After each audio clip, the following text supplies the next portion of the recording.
Alors merci à tous pour ces visions à la fois venues de France et du canton de Fribourg, mais ailleurs en Suisse également. Mis à part les trois intervenants que nous avons là, nous avons également Marjorie de Chastenay, qui est représentante des parents, elle-même mère d'un enfant autiste.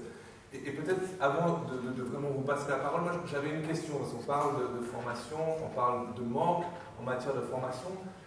J'aurais peut-être voulu savoir, de façon très concrète, par exemple, vous, en tant que mère, en tant que représentante des parents, à quel niveau, par exemple, cette formation, cette absence de formation se fait sentir le plus, et peut-être une ou deux anecdotes, peut-être très particulières, propres à votre expérience ou à celle des parents que vous avez côtoyés? Alors, d'abord, bonjour. Tout d'abord, je pense qu'il y a beaucoup de situations en fait, concrètes que je pourrais énumérer personnellement, parce que c'est en fait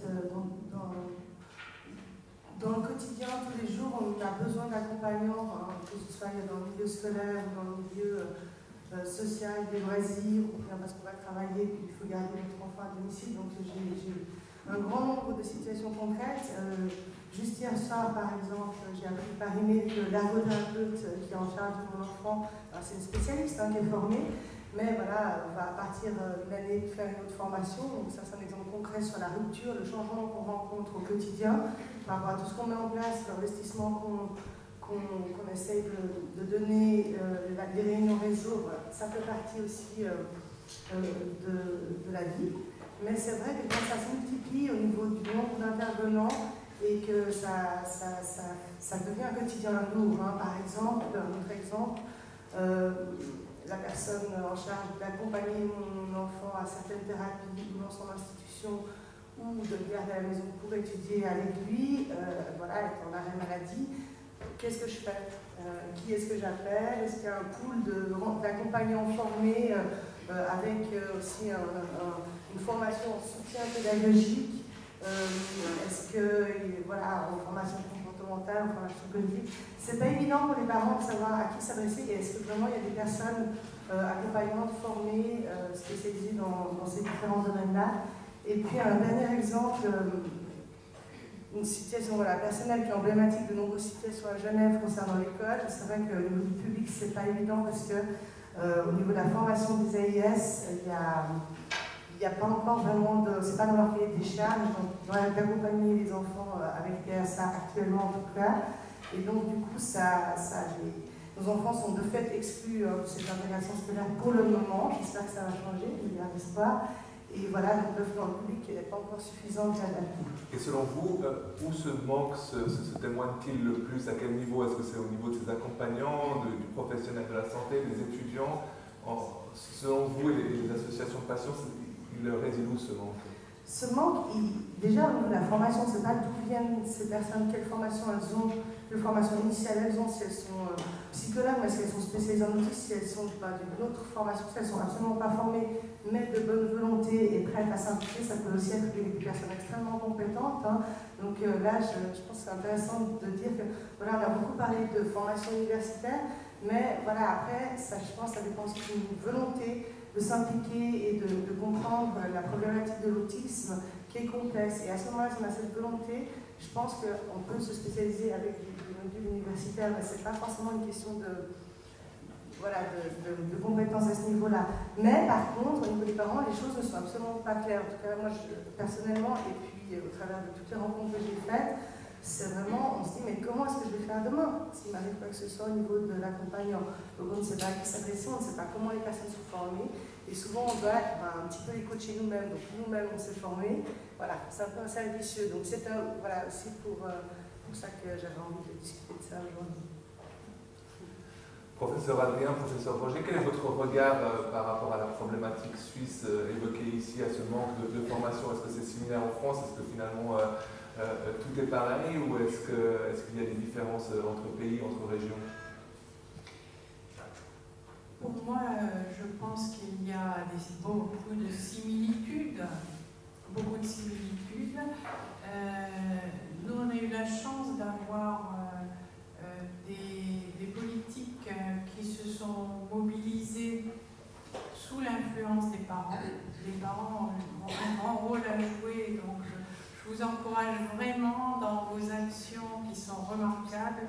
Je pense que vous allez gagner du terrain, vous allez avancer. Il faut mobiliser les politiques parce qu'ils ont obtenu les recommandations, les bonnes pratiques, on a obtenu grâce à ce plan autisme. Les plans autisme dans lesquels il y a justement des rubriques qui sont réservées à la formation. On n'est pas encore au bout du chemin non plus, hein, parce qu'il y a aussi beaucoup de choses qui sont dans le déclaratif. On va faire ça, il n'y a qu'à faire ça. Par exemple, on nous dit dans le plan autisme, on va multiplier les licences professionnelles, mais en repérant les endroits où il y a des compétences. Et donc, moi j'ai eu le contact avec un conseiller du ministère qui m'a dit à Toulouse, oui, très bien, faites. Alors, il dit, oui, très bien, mais avec quels moyens? Ah ben non, c'est un moyen constant. Voilà, donc c'est un peu la difficulté. Hein. Donc nous aussi, chez nous non plus, tout n'est pas rose. On a encore à travailler. Mais je pense qu'on est dans la même dynamique. Oui, c'est assez difficile parce que je n'avais pas l'occasion de faire l'analyse des dispositifs et des systèmes de formation en Suisse, mais écoutez, Victomen, on s'aperçoit quand même qu'il y a un certain nombre de formations dans une partie de la Suisse, en tout cas avec un certain nombre d'universités qui sont concernées, impliquées. Je parle des formations de l'université. Moi, je sens qu'il y a une mobilisation. Je dirais, enfin, le fait qu'on soit là, c'est peut-être ainsi une mobilisation impliquée par Madame de Bargeron. Et donc, il y a des changements, mais des changements, nous les attendons en France depuis, bon, excusez-moi, de nouveau, j'ai commencé à travailler il y a 30 ans. Il y a 30 ans, on était déjà dans ces idées, hein, dans ces perspectives. C'est arrivé 15, 20, 30 ans après. Et les parents qui étaient au tout début, ils sont des adultes de 30, 40, 50 ans. Et ils dites actuellement pour les adultes, c'est pour ça qu'actuellement on parle de plus en plus d'adultes, en tout cas des adultes avec autisme en France, me semble-t-il, on n'en parlait pas il y a 10 ans, 15 ans. Donc il y a des mouvements, il y a des changements de mentalité, je trouve que là, chez nous, ça bouge. Et pour la formation, je reviens toujours, ça a été une de mes convictions, hein, qui m'ont mobilisé pour la création de cette formation universitaire. Je forme des psychologues comme Bernadette, comme Victomen, mais il est vrai qu'à l'université Paris-Descartes et dans toutes les universités françaises, il y a des psychologues qui sont envahis par des théories cliniques, analytiques, à lesquelles je n'ai pas le droit de m'opposer. L'enseignant-chercheur est autonome, il fait son enseignement, normalement, il va faire la formation sur des contenus qui sont validés par la recherche. Moi, je dis à mes collègues, oui, enfin bon, personne ne va les obliger à changer leur contenu de formation. Donc, je fais la formation, Bernadette Roger fait sa formation, il y en a d'autres, il y a 5 ou 6 universités en France, il y a des professeurs qui enseignent, qui forment des psychologues, mais dans toutes les autres universités françaises, la majorité des psychologues cliniciens sont des psychanalystes. Donc, le changement, il n'est pas pour demain, ni peut-être pour après-demain, mais en tout cas, il y a un début. Donc, ma conviction, c'était non seulement poursuivre les formations à l'université, et surtout, alors je sais que la formation continue est importante, et je vois que vous vous préoccupez aussi de la formation continue, mais me semble-t-il, pour préparer l'avenir, y compris le présent, même si pour le présent ça ne répond pas forcément, moi j'ai plutôt axé mon énergie sur la formation initiale. Et donc on a des jeunes, c'est très émouvant de voir des jeunes de 20 ans qui se destinent à s'occuper des personnes, des enfants adultes avec autisme. Vous les avez vus en photo, et puis moi je les ai vus en entretien, ces jeunes, lorsqu'on les recrute pour parce qu'il y a 90 candidats, on en prend 35. Ils sont tous motivés. Donc pour nous, c'est en quelque sorte un bonheur. Pour les familles et les associations, c'est un bonheur. J'ai bien formé des gens qui ont 45, 50 ans, qui travaillent depuis 30 ans sur le même modèle. Je l'ai fait pendant quelques temps, mais un petit peu décourageant. On n'a pas forcément. Donc j'ai accès, et puis d'autres font la formation continue. Moi j'ai accès à la formation pense que la formation initiale est très importante. Et les formations initiales, ce sont les études en stage, dans des lieux habilités, avec des associations, etc. Et donc c'est aussi déjà des pré-professionnels qui interviennent et qui aident, comme l'a dit ici Bernadette tout à l'heure, qui participent, qui travaillent avec la famille, sans être salarié, qui est rémunéré par la famille, c'est en stage. Merci. N'hésitez pas donc, à lever la main et vous pourrez poser la question. J'ai peut-être juste une question pour Elvie Temen et puis on viendra vers vous. Effectivement, quel est votre regard sur ces modèles français qui ont été présentés ici? Est-ce qu'ils sont satisfaisants, suffisants, exportables en Suisse romande? Je voulais d'abord rassurer, si vous permettez, à ce qu'il y avait, je trouve vraiment intéressant. Finalement, chez nous, la formation continue, ça devrait être la formation de base. C'est un mauvais terme. Elle n'est pas continue, puisqu'ils n'ont même pas commencé. Donc effectivement, si on pouvait se mettre à faire cette formation-là dans la formation de base, ce serait vraiment important. Là, juste là maintenant, mais j'espère qu'après la discussion qu'on a aussi avec vous, je ne vois pas trop comment. Mais j'aimerais bien, oui, ce serait bien, c'est effectivement. Juste par rapport à ce qu'ils font, on est vraiment dans la même ligne, par rapport aux choses. On voit ces mêmes contenus, c'est les mêmes manières, donc Madame ici. Et deux micros. Présentez-vous peut-être pour qu'on sache bonjour, je m'appelle de Grenoble, en France, et je suis ce qu'on appelle job coach. Je suis job coach. Alors j'ai eu vraiment beaucoup d'intérêt à écouter chacune de vos interventions, et il y a quelque chose que je ressens vraiment physiquement, et je suis accompagnée d'une personne avec Asperger qui le ressent encore plus que moi, c'est mais où sont les autistes dans ce que vous faites déjà? Où est-ce qu'ils sont? C'est super, avant il n'existait rien, et maintenant il existe des choses, et ça c'est très très bien. Mais ce qui se passe, c'est qu'on parle on s'occupe on fait plein de choses, mais eux, quelque part, ils n'ont pas la parole. C'est l'impression qu'on a. Et je voulais simplement vous parler d'une micro-expérience qui existe à Grenoble avec une association qui s'appelle la Compagnie des TED. Et non, l'association s'appelle Comme c'est curieux, c'est une branche de la Compagnie des TED, où c'est des autistes eux-mêmes qui vont parler d'eux, qui font des conférences, qui font des choses comme ça, parce que ce qui est important aussi, c'est de pouvoir les entendre et savoir comment ils fonctionnent. Voilà. Et deuxième chose, je suis job coach, mais je ne suis absolument pas psychologue. Je suis coach. Et quand je vous entends parler, tout ça, je me dis, oulala, est-ce que j'ai le droit de faire ce que je fais? Mais ça rejoint ce que disait Madame de Chastonnay, c'est qu'en fait, j'ai un enfant qui est Asperger, moi on l'a découvert quand il avait plus de 20 ans déjà, et donc j'ai pas eu vraiment de vrai apprentissage, sauf par mimétisme, on va dire, et je comprends très bien comment fonctionnent les personnes que j'accompagne. Et c'est vrai, j'ai pas tout le bagage psychologique. Alors, qu'est-ce qu'on fait de gens comme moi, qui sont de bonne volonté, qui sont peut-être des accompagnants naturels, etc., pour les former, etc. Est-ce qu'il y a des choses qui existent, qui vont exister? Pas nous avons des projets, mais voilà. Professeur Temen, vous répondez peut-être à la première question qui est celle de la place de l'autiste. Oui, la place de l'autiste. Je crois que si j'ai bien entendu, dans vos formations comme dans la nôtre, on a toujours en tout cas une journée où c'est une personne concernée qui vient donner cours. Une journée, pour moi, une journée, une personne.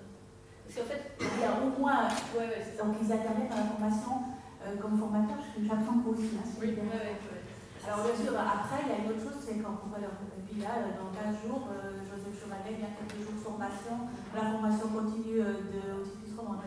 Alors voilà, donc ça, il y a un petit peu.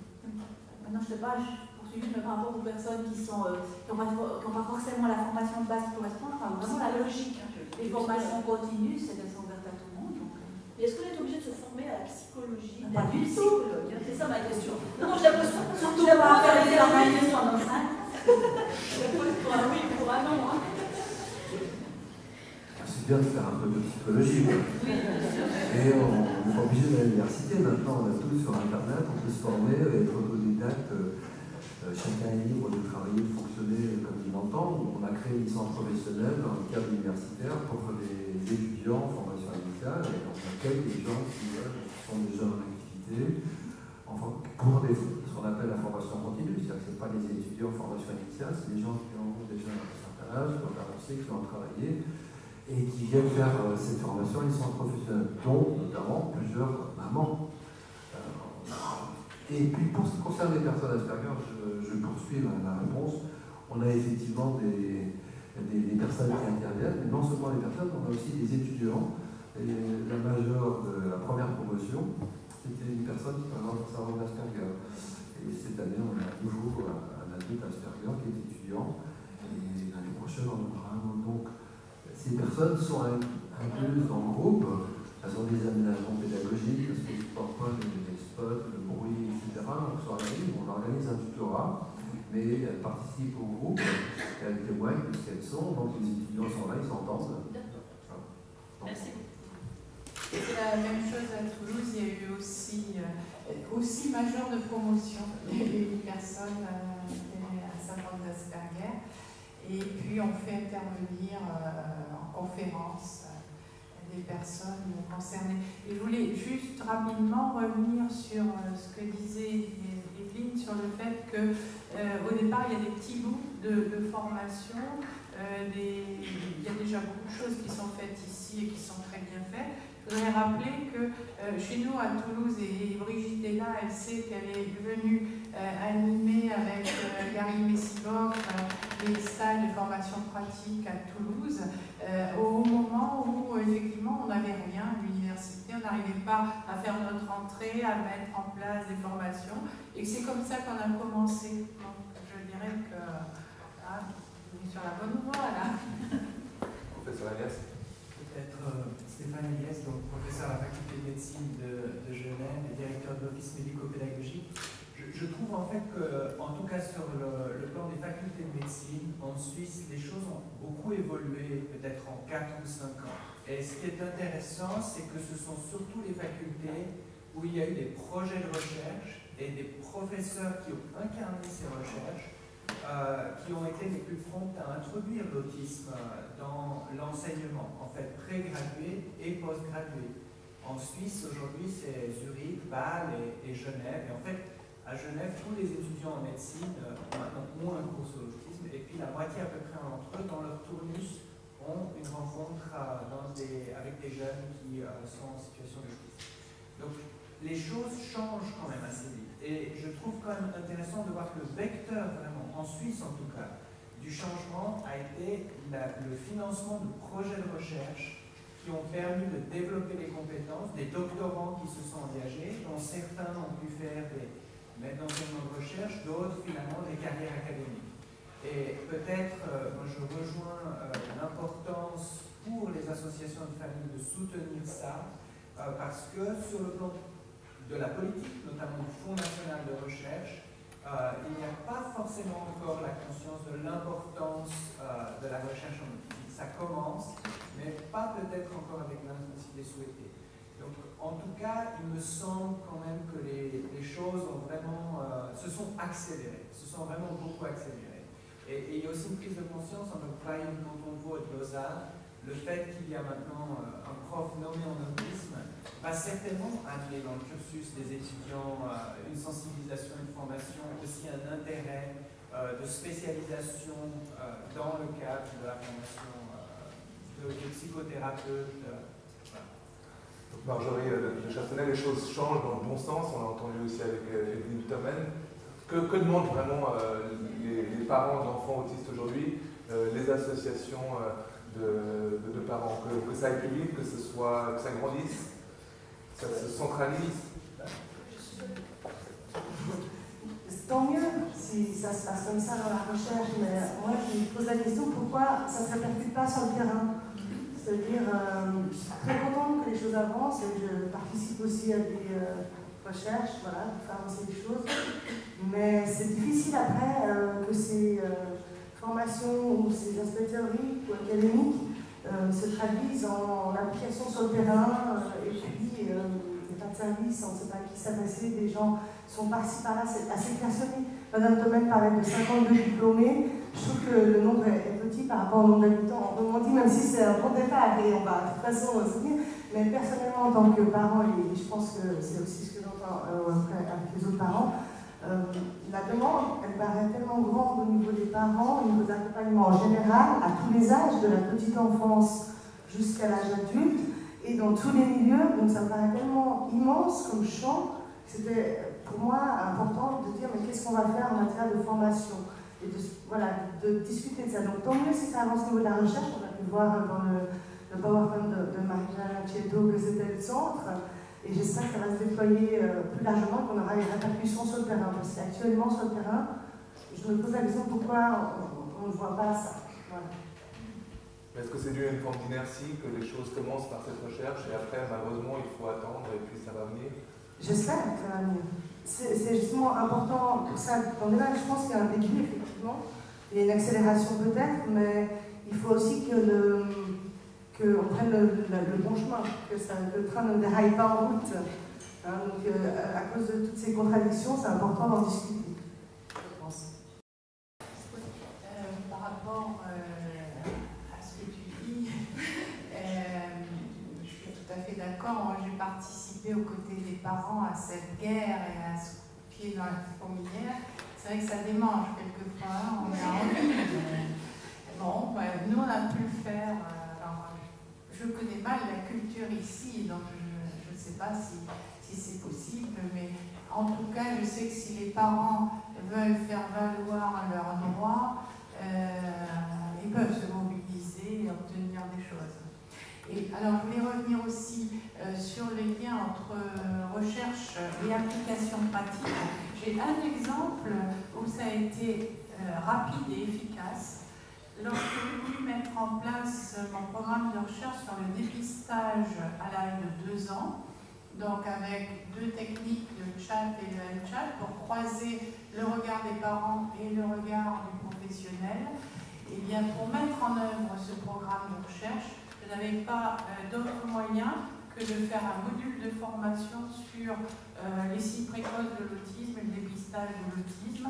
Et c'est par les moyens de la recherche que j'ai fait toute une opération de formation qui était gratuite donc pour les usagers dans tout Midi-Pyrénées, parce que c'était un prérequis pour faire la recherche.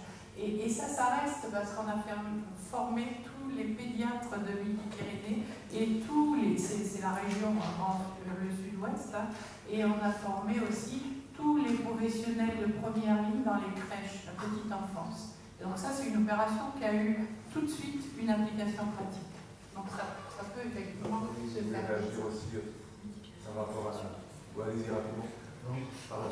Donc juste pour aller dans le sens de la recherche soutient la pratique.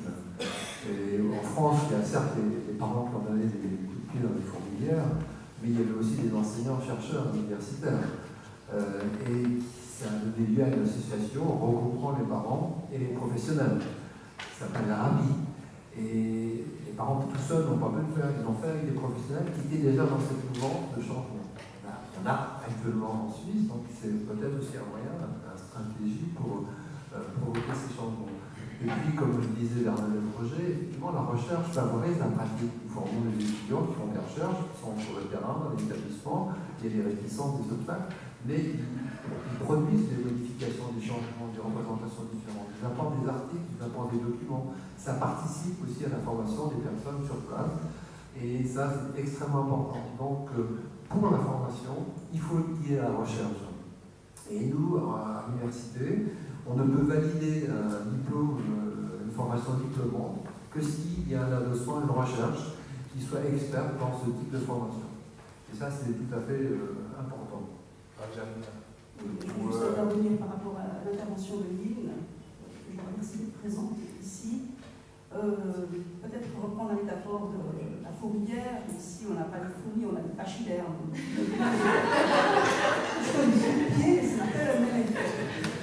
Nous sommes actifs, nous sommes là où il faut être, mais n'oubliez pas que l'Autisme de Genève est encore une association qui fonctionne sur la base du bénévolat. Nous sortons du travail, nous avons encore 3 heures de bénévolat à faire au service des familles. Au service des familles signifie aussi d'aller voir les interlocuteurs étatiques et de leur dire bon, vous faites quoi. Mais souvent, effectivement, bouger les pachydermes, c'est pas aussi simple que ça. Mais il y a une volonté, je pense, de la part d'un certain nombre de personnes qui représentent ici les institutions. C'est avec ces personnes que nous avons déjà initié un certain nombre de projets qui sont aujourd'hui actuels sur le terrain. Donc ça bouge quand même, ça va dans le bon sens. Mais je suis entièrement d'accord avec le professeur Adrien, sans des pôles de recherche actifs, et le professeur Elias le disait également, ça bougera beaucoup moins vite. Et ce que je trouve, c'est qu'il y a un déficit de pôles de recherche dans le monde éducatif et pédagogique. C'est là où les choses doivent encore bouger à Genève, parce que sur le plan thérapeutique, grâce aussi au professeur Elias, les choses sont en train de bouger depuis quelques années. Donc, je lance la barre à ceux qui veulent bien m'entendre dans le monde éducatif et pédagogique. Il faut maintenant juger simplement. Comme ça, il y a peut-être les fourmis et puis ça sera plus simple pour nous. Merci.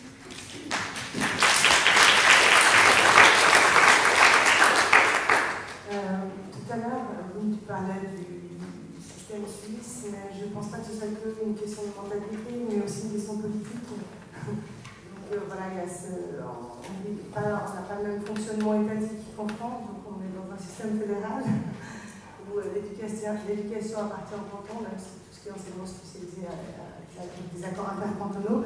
Et tout ça, ça fait une multiplication d'acteurs qui est beaucoup plus complexe peut-être. Et puis voilà, donc il y a d'autres choses qui entrent en question, en ligne de compte, mais le rôle de l'État, je pense, c'est aussi de pousser un petit peu en avant. On parlait du plantisme tout à l'heure. Donc, c'est de donner des incitations de l'État cantonal aussi. Je parle de l'État de Genève, notamment en matière d'éducation et de pédagogie, et d'inciter les enseignants. Je suis moi-même enseignante. Donc, voilà, au niveau de la communication, il y a encore des informations qui sont données. La formation s'élargit.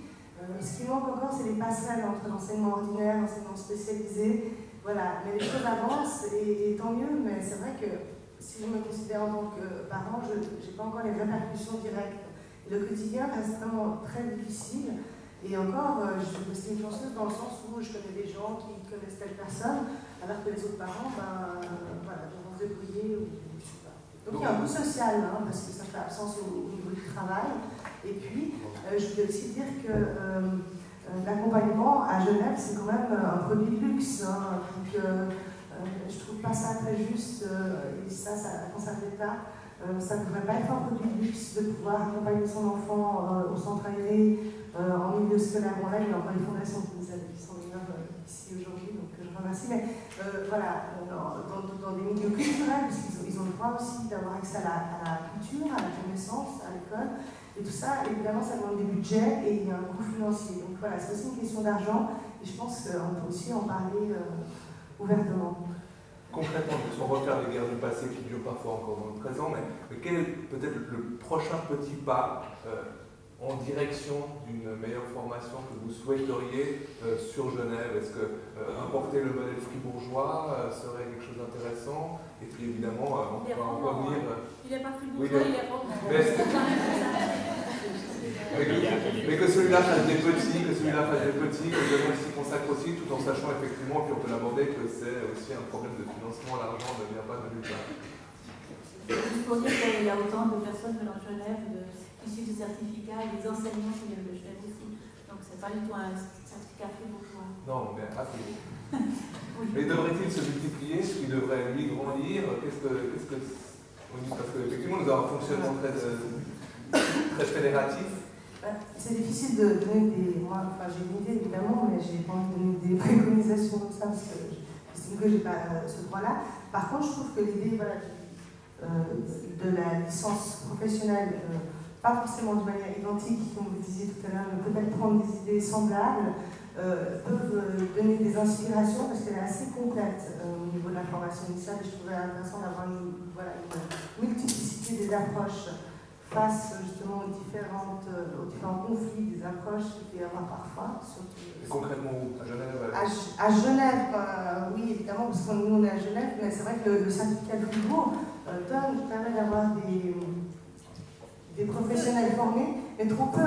Donc la région de Genève, elle est en pénurie de personnes accompagnées, donc on a vraiment besoin qu'il y ait soit une faculté, soit la HEPS, soit un endroit où il y aurait des gens qui seraient formés pour accompagner, c'est-à-dire professionnaliser, c'est aussi ça la formation. C'est important de le dire. Pour lancer une formation universitaire, il faut un porteur de projet en interne. Donc il faut aller voir les enseignants qui seraient susceptibles de porter un tel projet. C'est comme ça que le vôtre est né. Nous, on était déjà persuadés qu'il fallait faire ça, donc nous, on a porté. Mais là, apparemment, donc on a un professeur de médecine, mais il faudrait aller voir si en psychologie, en sciences de l'éducation, il y a des gens qui seraient aussi volontaires pour porter ce type de projet. Exactement. Et puis, il faut qu'il y ait, ça c'est très simple, pour créer la licence professionnelle, il faut une association des professionnels, des usagers qui soutiennent, qui demandent, qui participent à cette demande. Il faut que l'université soutienne cette demande, ce projet, et il faut qu'il y ait des moyens financiers. Les moyens financiers de l'université, vous n'avez pas forcément. Donc, on est allé rechercher des moyens financiers dans les entreprises. Les entreprises en France ont une mission insertion handicap, donc on a pu solliciter par l'intermédiaire d'un métier qui nous a donné une indication une entreprise, au groupe Thales, qui a participé les 2 premières années, qui a contribué au financement des charges de cours, de la mise en place de ces formations. Donc c'est possible d'aller chercher des financements, chacun ses relations, ses connaissances, mais il faut qu'il y ait un pôle association de parents, d'usagers, les universitaires et les moyens financiers, soit de l'université, soit de l'État, soit de...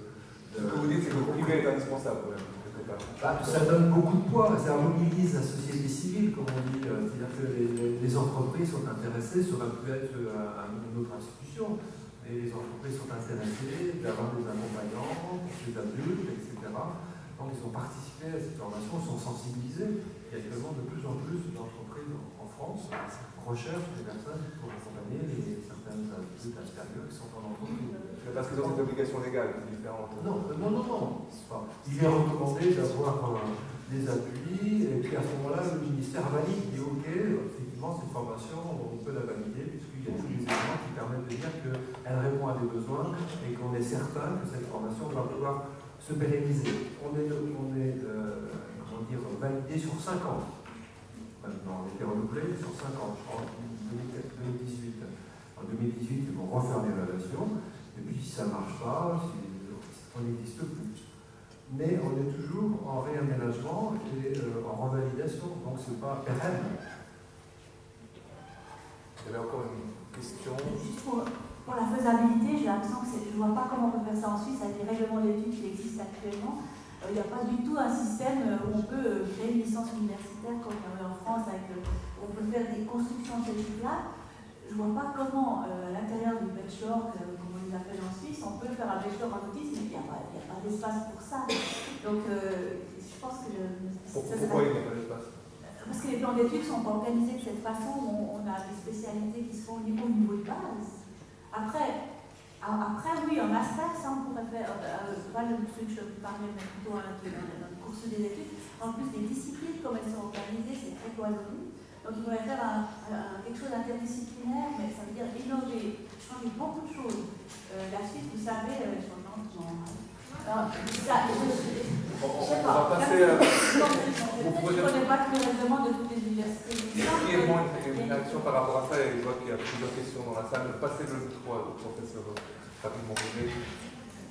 Allez-y, donc, répondez rapidement si vous Adrien. Oui, pour la licence professionnelle, ce n'est pas dans les habitudes aussi de l'université en psychologie. En psychologie, il n'y a pratiquement pas de licence professionnelle. Très peu de licence professionnelle. Donc, les psychologues s'opposaient en France aux licences professionnelles. Il a fallu qu'on se batte à partir des cas. Je pense qu'on avait à l'époque le président de l'université, Axel Kahn, qui était très sensible au problème de handicap, qui a vraiment soutenu. Enfin, il y a un certain nombre de convergences d'éléments. Mais les psychologues s'opposaient au conseil de gestion des affaires de psychologie, qui étaient en désaccord. Il a fallu qu'on se batte pour être. Donc il faut sans doute qu'il y ait un moteur, un gros moteur de cette formation, et mobiliser. Le titre n'existe pas, pour pas faire une licence. Clairement, oui, parce que auparavant, il y avait un certain nombre de professions qui faisaient l'objet dans les actions, faisaient l'objet d'un remboursement. Il y a les médecins, il y a les orthophonistes, pas les psychologues, pas les psychomotriciens. Mais il y a eu vraiment une avancée très sérieuse dans ce domaine. D'abord, ça a été un peu le privé, parce que les parents ont obtenu, par exemple, que les psychomotriciens soient remboursés par les mutuelles. Donc ça a été une première avancée. Et maintenant, l'avancée très sérieuse, c'est avec l'arrivée des MDPH, c'est-à-dire les maisons départementales du handicap, qui attribuent des ressources aux parents en fonction de devis qui peuvent être établis par des professionnels qui peuvent être installés en libéral à partir du moment où un psychologue ou un psychomotricien fait la preuve de sa compétence dans le domaine où il exerce. Alors la MDPH va valider le devis et donner une somme aux parents. C'est un changement de cap qui est important parce qu'avant on donnait l'argent aux institutions et puis les institutions faisaient ce qu'elles voulaient avec. Maintenant il y a quand même une redistribution qui est en train de se dessiner et qui est vraiment intéressante parce que les parents font ce qu'ils veulent, ce qu'ils estiment être le meilleur pour leur enfant avec cette somme. Malheureusement la somme ne couvre pas encore tout. Et il faut encore se batailler pour avoir un bout de financement. C'est pas encore parfait. Mais disons qu'il y a quand même un frémissement un peu plus intéressant. Professeur Eliès, vous vouliez réagir par rapport à la faisabilité aussi de ces formations, c'est ce qu'on est à Genève particulièrement. Alors, notamment, ce que je trouve intéressant, c'est qu'il y a une initiative qui vient d'être lancée par l'assurance invalidité qui prend encore dans une contractualisation avec les cantons autour de la prise en charge pour l'intervention précoce. Et je trouve que la façon dont les choses avancent sont assez intéressantes puisque l'assurance invalidité a agréé un certain nombre de centres, en fait 5 sur le plan national, et en les soutenant financièrement, en partie en tout cas, dans le but qu'ils puissent devenir, d'une part, que cette intervention puisse être accompagnée d'une recherche, donc vraiment une crédibilité pour garantir aussi une crédibilité. Et je crois que c'est une initiative qui, à terme, permet aussi de commencer à créer des centres de formation. Je trouve que c'est intéressant parce que ça répond à une des préoccupations de Mme Domaine, c'est qu'au fond, on met à disposition des familles des approches qui ont quand même une validité scientifique. Donc là aussi, je pense qu'il y a certainement un début de prise de conscience d'un certain nombre de nos institutions, comme l'assurance invalidité, en fait, qui est une grande institution en Suisse, puisqu'elle rembourse les prises en charge, par rapport au besoin de structurer le réseau des professionnels et de garantir qu'il n'y ait pas une dispersion des familles dans toutes sortes d'approches dont on ne sait pas très bien ce qu'elles peuvent apporter. Moi j'ai l'impression des fois aussi, en tant que non-initié évidemment par rapport à cette question de formation, qu'il y a effectivement toutes sortes d'étages, toutes sortes de personnes impliquées. Pareil pour les autres débats que j'ai pu animer par rapport aux approches. Il y a énormément d'étages et de tiroirs. Et je crois qu'aussi un grand manque de la part des parents, peut-être jeunes parents avec des questions, avec un enfant peut-être différent, c'est aussi de voir vers qui s'adresser. Il manque peut-être en Suisse une forme de centralisation de l'information aussi, à cause de cette structure très particulière, fédérale. C'est compliqué d'avoir des informations à tous les niveaux et à ce niveau-là aussi. Oui, mais heureusement il y a des associations qui vous enseignent. Vous êtes beaucoup, non, mais c'est compliqué parce que justement, on est entre la santé et l'éducatif, donc on est entre le fédéral et le cantonal, donc c'est ça toute la complexité. Je parle de l'AI, donc normalement l'assurance invalidité concerne le domaine de la santé. Et là, on va peut-être avoir, je ne sais pas, un petit embrassement au niveau pédagogique, et tant mieux. Mais je ne sais pas, ça reste au niveau thérapeutique. Donc la question, c'est justement au niveau des prises en charge éducatives et pédagogiques, et dans ce sens-là, comment est-ce qu'on fait pour se faire rembourser l'accompagnement? Voilà, ça c'est une question par rapport à la complexité. Sinon, la question de centralisation, c'est peut-être un avantage cette fois en France d'avoir cette centralisation et quelque part qui permet un plan autisme qu'on ne peut pas avoir chez nous, sachant que certaines compétences sont cantonales. On a les centres de ressources qui ont été créés par région. Et normalement, les centres de ressources sont adossés à un centre de diagnostic. Donc il y a l'approche médicale, mais il y a aussi les associations sont les bienvenues normalement dans les centres de ressources et participent à l'information qui est donnée par le centre de ressources sur les différentes possibilités d'intervention auprès de l'enfant. Alors, l'opposition qu'on met entre approche médicale et approche éducative, bon, elle existe au niveau du remboursement, certes, mais moi je considère que l'approche éducative est une approche de prévention et qu'à ce titre, elle devrait être prise en compte dans, non pas la psychopathologie, la psychiatrie, mais dans la santé mentale. Je trouve qu'actuellement, au niveau international, il y a une inversion des concepts. On ne parle pas forcément de psychiatrie, on parle, la psychiatrie étant réservée aux personnes qui ont des troubles mentaux, on parle maintenant de santé mentale, et ça concerne tout le monde. Et la santé mentale, c'est justement pouvoir être autonome, pouvoir se développer et avoir accès à tous les services de la communauté. Et ça devrait être soutenu dans ce sens-là, à mon avis. Mettre un centre de compétences roman, est-ce que c'est quelque chose d'aberrant, d'absurde, ou en matière de dépistage, en matière de formation, est-ce que ça c'est quelque chose de possible, de fédérer un peu les forces? Ce serait génial, hein. Mais moi je dirais en faut deux. Je ferais un art clémanique et puis un VGU. Je ne sais pas ce que vous en pensez. Mais faire venir les gens de Lémois, c'est un peu moins. Mais si on faisait un VGU et un art clémanique, c'est pas mal, non? En 6 mois.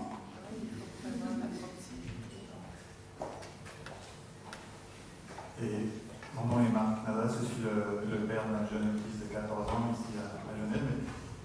Est-ce que là, notre groupe a donné une perspective internationale peut-être sur l'enjeu de la formation? Est-ce que la Suisse et la France sont des précurseurs avec ces formations? Est-ce qu'on est en retard? Est-ce qu'il y a des exemples ailleurs dans le monde? Je pense au modèle anglo-saxon. Je ne sais pas, c'est une question, je n'ai pas la réponse. Si quelque chose que vous l'avez pas. On a une très grande particularité. Moi, je veux dire, on est en retard, hein, mais je n'ai pas de comparaison, je n'ai jamais été regardée vraiment. Mais la grande particularité qu'on a en France et en Suisse romande, c'est qu'on a toujours ce mouvement psychanalytique qui est très présent. Et ils n'ont pas ça et l'autre. Quand ils font une recherche, c'est tellement impressionnant, ils vont regarder l'efficacité des interventions. Alors, il y avait récemment là, un congrès, ils présentent des choses. Ils disent, il faut maintenant être éclectique. Pour nous, je ne sais pas comment ça sonne pour vous, mais pour moi, éclectique, c'est la catastrophe, parce que dire on mélange la psychanalyse avec l'éducatif. Chez eux, l'éclectique, c'est juste faire toutes les bonnes pratiques, mais un peu de chaque. Par exemple. Et ça, c'est différent, elle nous pose quand même pas mal de challenges, c'est ça qui nous rend aussi parfois la vie un peu particulière, et en ça, on a en commun avec la France et la Suisse romande, je pense. Même en Suisse allemande, par exemple, ils n'ont pas du tout ce genre, les mêmes préoccupations, les mêmes problèmes. Et ils gèrent les choses assez différemment. Peut-être qu'on devrait plus. Comment ça se passe en Suisse allemande? Au niveau de la formation, ils viennent de lancer un casque qui est à peu près le même que le nôtre, il y a une année. Mais le reste, je ne sais pas exactement, honnêtement. Je sais, par exemple, en Suisse allemande, ils ont quelque chose qui est excellent, qu'on n'a pas du tout en Suisse romande. Ils ont beaucoup d'endroits de centres de conseil. Donc, quand vous avez un diagnostic, ou quand ils ont plus de diagnostic autisme, ils ont plus de psychose. Là, je viens de voir les chiffres de l'AI, vous savez qu'il existe deux codes, je ne sais pas si vous savez, le 404 et le 405. Alors, c'est autisme infantile ou psychose infantile, parce que quand ils ont changé d'école, ils n'ont pas pu empêcher les psychoses infantiles. Il n'y a plus de psychose infantile en Suisse allemande. Et il y en a encore 19% en Suisse romande. Juste pour dire qu'il y a ces différences aussi à ce niveau-là. Je ne sais plus ce que je voulais dire. Donc, le fait, il y a des conseillers, donc ils ont des centres de conseil, ensuite avec reçu le diagnostic. Vous pouvez aller, il y en a quand même pas mal, à Saint-Léal, il y en a.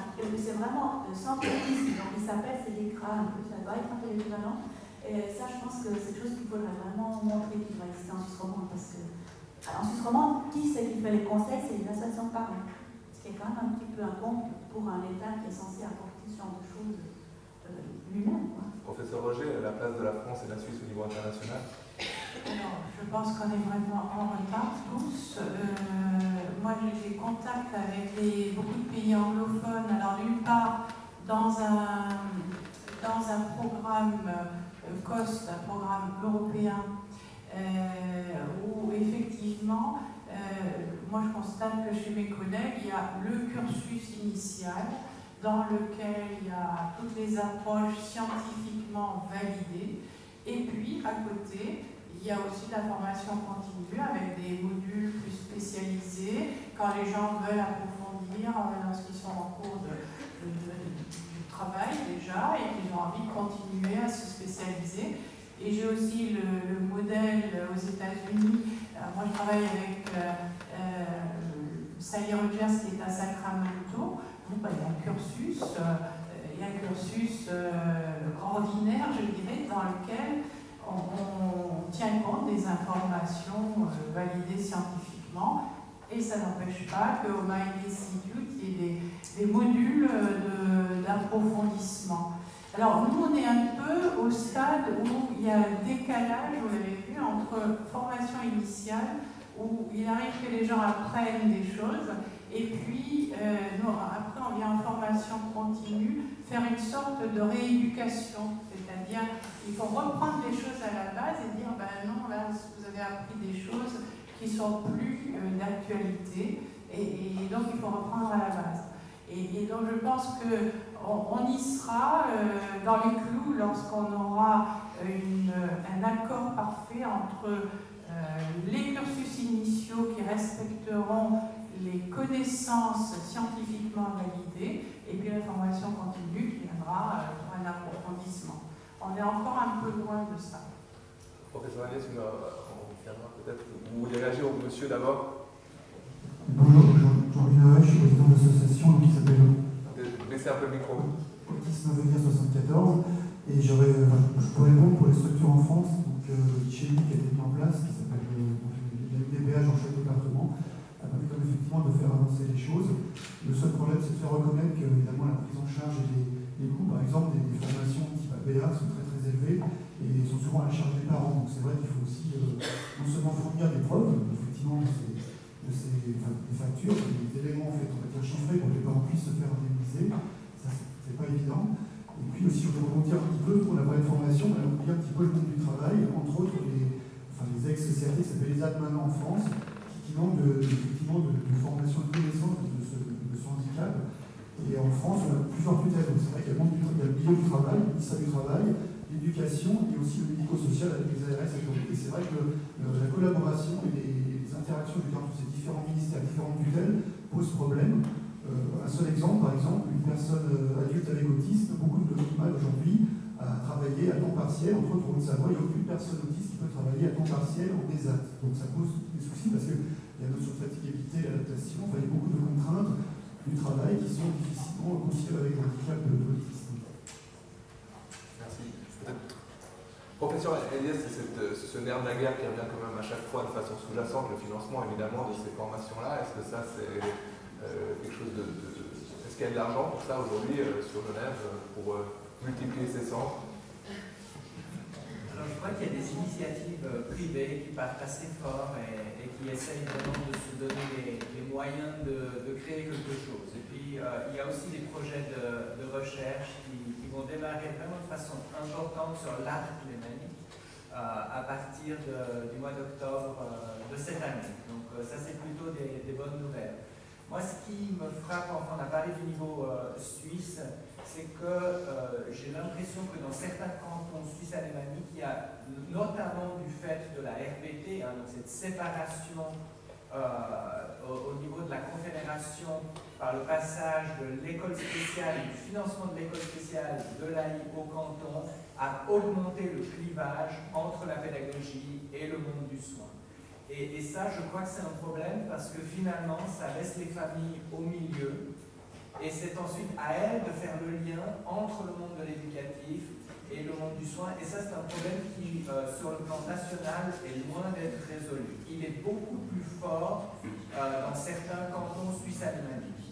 Et ça, je crois que c'est un problème qui doit pouvoir être résolu au plan national. Une autre observation, c'est qu'il me semble que les pays qui sont dans un fonctionnement de régionalisation ont réussi à développer une offre plus rapidement que dans des pays avec des structures extrêmement centralisées. Je suis président en fait de la Société européenne de pédopsychiatrie et donc c'est vraiment une observation que j'ai pu faire. Là où les systèmes de soins, pour le soin en tout cas, sont très centralisés, ça a été plus compliqué et il me semble qu'en France, il y a eu une régionalisation qui a accéléré le mouvement et qui a créé aussi une émulation, une compétition entre les régions favorables et qui a mis la pression peut-être sur les régions qui étaient moins développées. Et peut-être aussi qu'en tout cas dans le système anglo-saxon américain, le fait que ce soit un système fédéral, précisément avec des régions, a aussi favorisé ça. Donc c'est paradoxal qu'en Suisse on en soit là.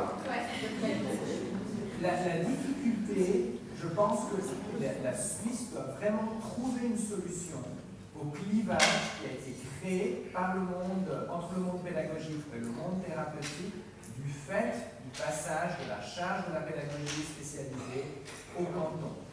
Il y a des avantages, mais il faut maintenant trouver des solutions aux problèmes que ça a créé. Alors, il y a des cantons qui historiquement ont eu la chance, Genève en était un, mais c'est vraiment un hasard, qui ont eu la chance d'avoir ce système qui était structuré et qui n'a pas été mis en cause par ça.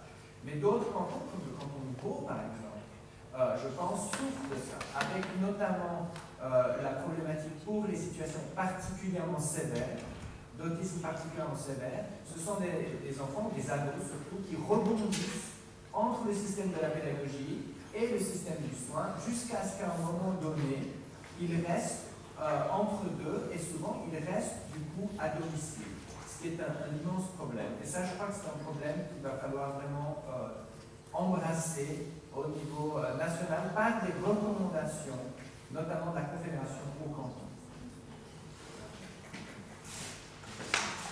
Pour cette question d'interface, d'intermédiaire entre deux systèmes de dispositifs pédagogiques et thérapeutiques, en France se sont développés ces dernières années des réseaux intermédiaires, des structures intermédiaires, gérés généralement par des associations de parents, mais aussi des professionnels, pour effectivement accompagner ces enfants en attente d'un établissement, ces ados qui pouvaient plus aller au collège, etc. Donc ça s'est beaucoup développé avec des soutiens, comme vous dites, régionaux des régions, notamment régions de France.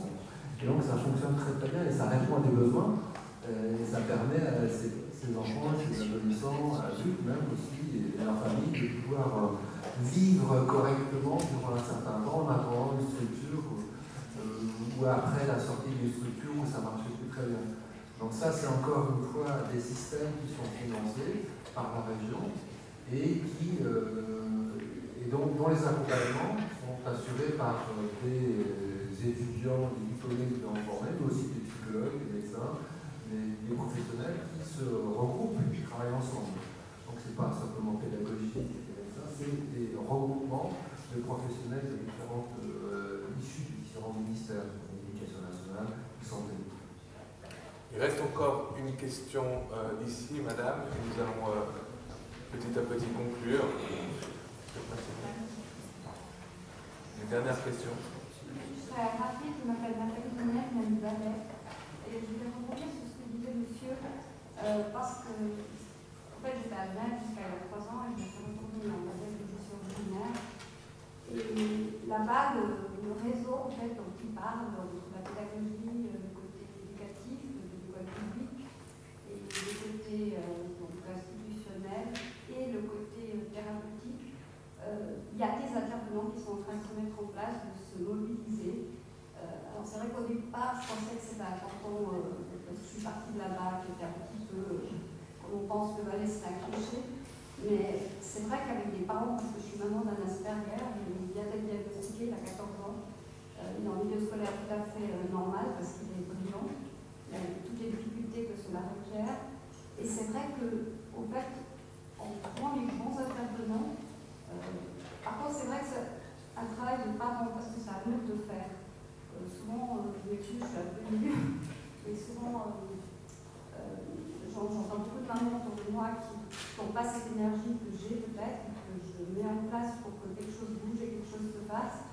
Mais justement, en trouvant tous ces intervenants, ça soit au niveau de l'État, parce que c'est vrai que c'est très important, le conseil pédagogique, c'est par là que ça passe. Après, là, on aurait fait l'inspecteur, si ça ne passe pas, on ira plus haut. Il y a tout le côté politique, il y a tout le côté économique, mais je pense qu'avec les bons intervenants et à ce niveau fédératif, comme je disais, ça peut faire une émulation, ça peut mettre en place quelque chose. Et aussi l'Asperger, il a un côté, je trouve, comme vous en parlez, madame, il est dans l'autre côté du spectre, mais il signifie beaucoup de choses. En fait, j'ai demandé qu'il y a un enfant bien profond, et il y a plein de choses qu'elle apprend par mon Mais c'est vrai que maintenant on est en train de parler de tout ça avec le pédopsychiatre et le docteur Boris Binet, que j'aimerais remercier comme ça, même s'il n'est pas là, qui est quelqu'un de vraiment super, où j'ai été chercher, parce que je ne sais pas comment il est avant, mais j'ai été convaincue qu'il y avait quelque chose. C'est vrai que lui se pose les mêmes questions que vous, dans les domaines d'un réseau de compétences. Et je pense qu'il y a des choses qui vont se faire, et que ça ira, je ne sais pas, un petit peu du Valais. Donc voilà, je suis un peu. Par contre, j'avais une dernière question au niveau des spécifiques. Parce qu'en fait, mon fils a pu obtenir, je me suis battue, bon, ils n'appellent pas ça une assistance de vie scolaire, mais quelqu'un est en dehors, comme aussi, ça devient plus abstrait et un peu plus complexe. Et elle disait, puis c'est une personne aussi géniale, qui était formée au autisme, qui a une sœur handicapée, enfin, qui est partie toute jeune, comme vous disiez, et qui continue, et c'est super, parce qu'elle cherche des formations aussi plus spécifiques, des handicaps de l'autisme qu'elle rencontre. Et elle disait, c'est vrai que souvent, on se retrouve à un moment où il n'y a pas le petit bout encore de la fin, on a besoin d'avoir des clés, des outils un petit peu plus pointus, on ne les a pas. On ne sait pas où aller se former. Voilà, et ça c'est une éducatrice spécialisée, donc ça ce serait ma dernière question. Pour le reste, c'est avec une conclusion par rapport à ce que vous avez dit. Merci. Donc la question de savoir où aller, c'est ça? La formation, oui, des formations plus pointues en fait, quand il y a déjà tous cette formation qu'ils ont, qui est là et d'autres, et pour après avoir des choses plus pointues par rapport aux différents degrés justement de l'autisme. Il y a toujours un moment, moi c'est vrai que j'ai fait des choses inconsciemment par rapport à un enfant tout petit, en fait il est où il est aujourd'hui, il doit aussi progresser, mais il y a un moment où on se retrouve où il nous manque un outil, quelque chose de plus pointu, un centre de, voilà, certainement ça sera dans ce centre de compétences ou une collégialité qui est là, voilà.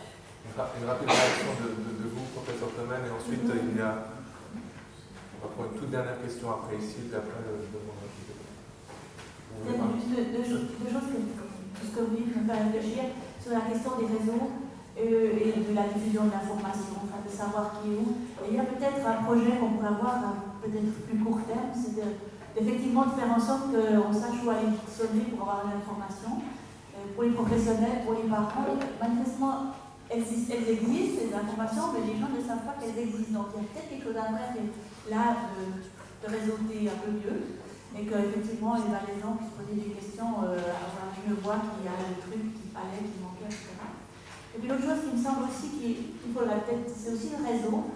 Je trouvais très important cette idée que si on veut faire des nouvelles formations, il faut que ça se fasse de l'intérieur, donc de réussir à améliorer les réseaux qui existent entre les associations de parents, les professionnels et les formateurs, si je peux dire ça comme ça. C'est-à-dire ceux qui sont dans les universités, ceux qui sont dans les hautes écoles spécialisées, ceux qui sont dans les HEP. Et là, peut-être qu'il y a un travail à faire de mieux se réseauter pour pouvoir lancer des nouvelles formations qui soient certifiées et qui puissent être accessibles. Voilà, donc, vive les réseaux, mais c'est facile à dire, c'est beaucoup plus difficile à faire. On en arrive aux conclusions, donc rapidement une petite encore réaction ici. Attendez le micro, comme ça tout le monde nous entend. Et ensuite, Marie-Jeanne. Bonjour, je suis psychologue sur le terrain et accompagnante depuis maintenant quelques années. Je me suis formée par moi-même après mes études de psychologie.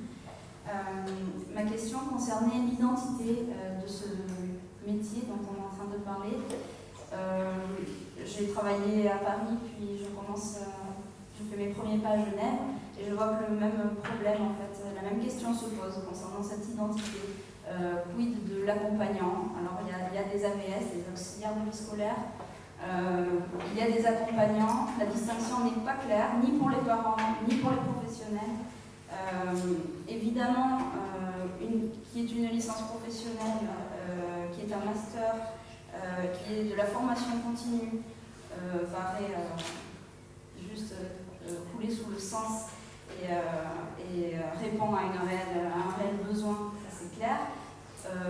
Si on pense aujourd'hui à Genève et à la possibilité qu'il existe quelque chose, pourquoi pas penser dès à présent à une identité claire et à une uniformisation de la formation et voilà, de mieux définir quelle éthique, quel rôle, qui est l'accompagnant.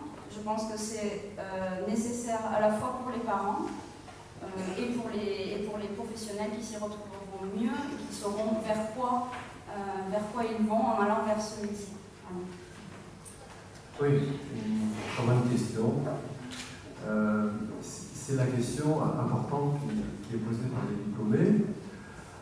Mais ma mission, et elle continue, elle se poursuit cette mission, c'est de répondre aux besoins des familles, des personnes avec nous.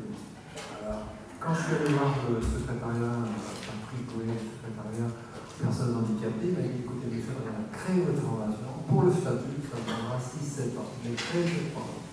Bon, alors moi je préviens les étudiants, je leur dis voilà, il n'y a pas de statut, il n'y a pas d'identité, il n'y a pas de reconnaissance au niveau des conventions collectives.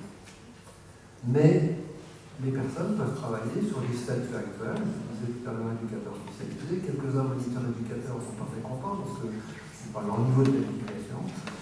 Et puis, ces accompagnants, ils sont considérés comme des accompagnants. Les coachs, job coach, c'est un autre travail, school coach, pardon, c'est des accompagnants. Et ils ne se posent plus le problème de leur identité quand ils travaillent, puisqu'ils accompagnent véritablement ces enfants. Ils ont un rôle, alors que ce soit un éducateur spécialisé qui fasse le même type d'accompagnement, probablement, très bien, mais ils vont s'entendre entre eux, ils ne vont pas se contester et ils répondront aux besoins spécifiques de la personne et aussi des familles. Et puis, l'autre point, c'est que les accompagnants à Paris et Région de France, parmi les accompagnants qui sont en études, il y a de nombreux psychologues qui n'ont pas de travail. Et un jour, j'ai reçu un mail, le président de l'université Axel Cannes avait reçu un mail d'une maman qu'elle avait envoyé à toutes les universités. Il y a 24 000 psychologues formés en France, il y en a la moitié qui sont au chômage. La moitié de nos besoins seront satisfaits avec ces 12 000. Qu'est-ce que vous en faites de ces psychologues? Effectivement, Région de France, il y a des psychologues qui font l'accompagnement. Ils sont payés comme des accompagnants, pas comme des psychologues. Donc, le principal, c'est de répondre aux besoins. Donc, pour ce qui concerne l'identité professionnelle, moi je n'arrête pas de solliciter les organismes français, les ministères, pour leur dire reconnaissez au niveau des conventions collectives, au niveau de qualification 2, ça va au-dessus de l'éducation spécialisée. Mais on nous dit qu'ils sont en négociation avec les syndicats, etc. Bon, ça ne bouge pas. Mais effectivement, si j'avais attendu qu'il y ait d'abord une reconnaissance officielle du diplôme, le diplôme ne serait pas créé et les besoins ne seraient pas satisfaits en partie par ces professionnels. Merci. Nous allons rapidement conclure avec vous, je pense, Marie-Jeanne, mais peut-être avec vous très brièvement ensuite sur peut-être le prochain pas à faire en matière de formation, très concrètement, qu'est-ce qu'on pourrait, vers quoi on pourrait tendre dans l'idéal et de façon très pragmatique peut-être. Oui, merci de me redonner la parole. Je vous remercie beaucoup de toutes les interventions qui ont eu lieu, qui ont nourri un peu le débat. Il y a peut-être un thème qui n'a pas été abordé, que je vais aborder en termes peut-être de conclusion, et qui sera également un terreau de réflexion qu'on pourra aborder dans le prochain colloque qui aura lieu le 15 novembre prochain ici au Centre universitaire et qui portera sur le thème de l'inclusion. Ce terreau que j'aimerais nourrir de réflexion, c'est celui aussi de la sensibilisation de ceux qui vont recevoir les personnes qui un jour seront formées.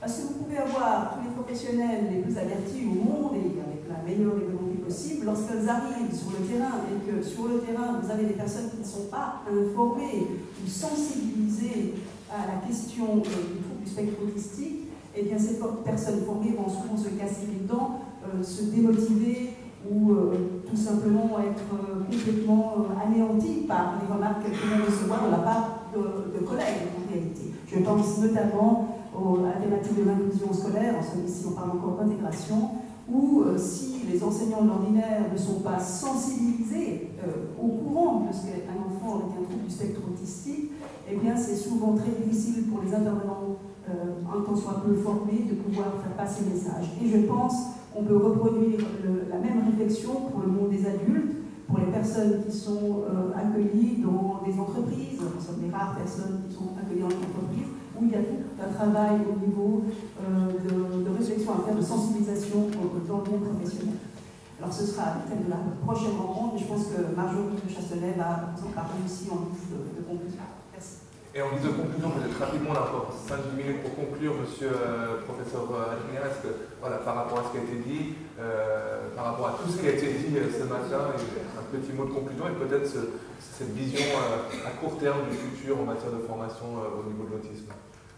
Vous avez compris que, vu mon expérience et vu ce que j'ai pu créer ces derniers temps, moi je suis persuadé qu'il faut faire une formation spécifique à l'accompagnement. Déjà, l'accompagnement, après les professionnels de niveau psychologue, médecin ou autres, qui des différents champs, mais il y a un besoin fondamental, c'est l'accompagnement de l'enfant, que les parents n'ont pas toujours la possibilité d'assurer à l'école, etc. Donc ça, c'est un besoin fondamental. Le deuxième point, c'est le lien de la formation avec la recherche. Et de mon point de vue, ce sont au niveau de l'université, mais aussi des organismes de recherche en Suisse, qui peuvent aussi participer à cette contribution de la formation. Voilà. Merci. Professeur Roger. Moi, j'ai envie de vous donner des encouragements. Je pense que le terreau y est. Il y a des formations déjà en cours, il y a des parents bien motivés, il y a des professionnels bien formés, bien motivés. Alors, allez-y, allez de l'avant. On vous soutient, on est avec vous et on a déjà parcouru un chemin que vous pouvez prendre aussi. Et je pense qu'un autre thème qu'il faudra peut-être envisager de développer, c'est la formation professionnelle des personnes avec autisme. Parce que ça aussi, ça fait partie des préoccupations.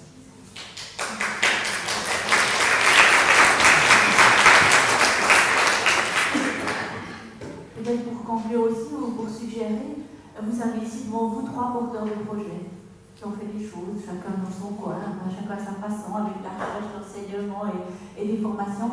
Et je crois qu'il en faut d'autres. Donc que des porteurs de projets dans la salle s'y mettent.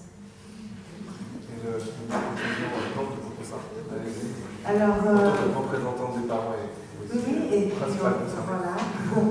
Donc déjà, je voulais remercier Autisme Bassin Lémanique parce que voilà, c'est quand même un colloque franco-suisse. Donc je trouve que c'est important aussi de le signaler au niveau du Grand Genève et de la région. Je voulais aussi repartir sur l'histoire de la RTT, qui est un peu complexe peut-être pour les Français, mais c'est vrai que ça nous touche directement, cette différence entre la prise en charge des soins et l'enseignement. Et du coup, ça m'a fait penser au lien direct avec la politique, hein, parce que ça a été aussi décidé ainsi. Et que l'accompagnement, en fait, comme vous disiez aussi dans votre présentation, ça répond en fait à l'accompagnement formé et supervisé. Donc ça, c'est notre question, la supervision, qui va superviser, répond à des besoins qui sont les besoins des personnes avec autisme et qui sont des droits fondamentaux, parce que ça va leur permettre d'accéder à la connaissance, donc le droit à la formation, et d'accéder à la société, à être inclus dans notre société, donc c'est le droit à la non-discrimination. Donc il faut garder en tête que l'accompagnement, ça a l'air d'être une petite activité ou un job comme ça, mais que ça a quand même des conséquences considérables au niveau de l'inclusion sociale, et je pense toute la société civile, politique et au niveau social, donc tout le monde est pris et touché directement par cette problématique. Merci. Et vous, très humainement parlant, parce qu'on a commencé par l'humain, finissons par l'humain aussi, quel serait votre rêve quelque part en tant que mère d'un enfant autiste, de la prochaine étape qui pourrait permettre une meilleure vie ensemble? Alors, le rêve, c'est qu'il y ait au moins une formation comme celle de Fribourg, où on coordonne nos efforts pour s'harmoniser avec une formation romande. Ça, ce serait l'idéal, vu qu'on a quand même une différence nationale. Et puis, le rêve, ce serait que les AIS soient formés en autisme, c'est-à-dire formés et supervisés, qu'il y ait des accompagnants à portée de main qu'on puisse appeler, qui soient capables de s'adapter au milieu, parce que l'accompagnement, ça touche tous les milieux. C'est pas que l'école, mais c'est aussi la culture, c'est aussi le social, c'est aussi l'inclusion dans la société, les centres aérés, les loisirs, enfin toute la vie. Et aussi, ça touche tous les âges. Donc, c'est pas seulement la petite enfance avec le diagnostic précoce et le centre d'intervention précoce et tout ça, et heureusement que ça existe. Mais il faut penser à tous les âges. Donc, les enfants grandissent, deviennent adultes et finissent leur vie comme nous. Voilà, ça reste des êtres humains, bien sûr humains. Merci. Je rappelle aussi quand même que c'est l'Autisme Genève qui organise, voilà, qui est en préparation du colloque du mois de novembre qui aura lieu le 15 novembre 2014, toute la journée, cette fois-ci jusqu'au soir, et puis le thème de ce colloque c'est autisme, quelle place pour la diversité à l'école, au travail et dans la société. Donc on a fait un petit avant-goût aujourd'hui, et puis on vous donne rendez-vous au mois de novembre. Merci, je voulais remercier aussi le professeur Jean-Louis Adrien, quand même de s'être déplacé jusqu'à Genève et de nous avoir présenté ce modèle vraiment très intéressant, et je pense qu'on a beaucoup à apprendre. La professeure Bernard Létreger aussi, par rapport à la réflexion sur les formations, et la professeure Aline Joël pour votre présentation. Merci à tous.